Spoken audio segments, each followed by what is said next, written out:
Hey, my name is Mason, and today I'm going to show you how to make new plants from old ones. Other than a few basic materials, this process is entirely free. It's an easy way to grow your collection of houseplants, as well as share your houseplants with friends and family. In fact, the plant we will be working with today was given to me by a friend and was the same size as the cutting we'll be using today. This plant is an angel wing begonia. It is a good house plant and can be kept outdoors after the threat of frost has passed. They can grow to be pretty tall in a few years. In order to manage that growth, sometimes you got to trim the plant. And so why waste it when you can turn it into an entirely new plant? And I'm going to show you this. These steps I'll show you today are the same for a variety of other house plants as well. So here's what you're gonna need. You're gonna need a garden trowel. You're gonna need some soil in a pot. You're gonna need a cup of water. You're gonna need a clean, sharp knife, and it's always good to sanitize it before you use it. And you're also gonna need some time and some patience. Make sure the stem that you're gonna cut has some size to it, with a couple of leaves on it. You can cut as much as you want, but the more you cut, the more water it's going to drink.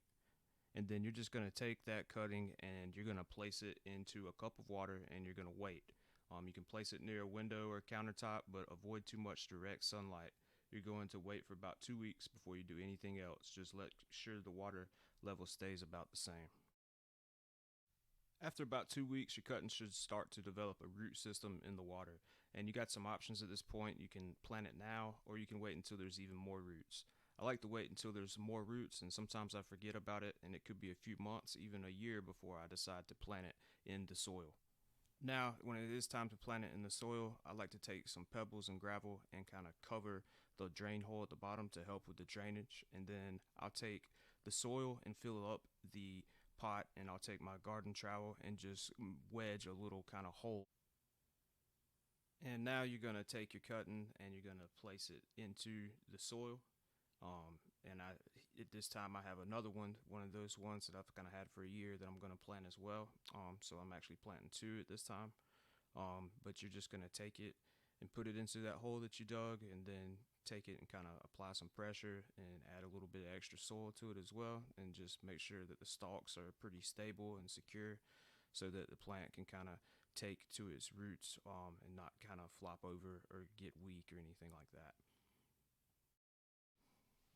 All right, and so now you're going to take about a cup of water and you're going to water it in. This is going to help with the transplanting process because the roots are used to being in water, so this will keep them from kind of going into shock. And there you have it. You have successfully made a new plant out of an old one, and just wait another week and water it, and then you're going to water it probably once every week or two after that. Unless it's the winter, you'll water it about once a month. Best time to do this is in the spring or summer season while the plants are actively growing. So good luck.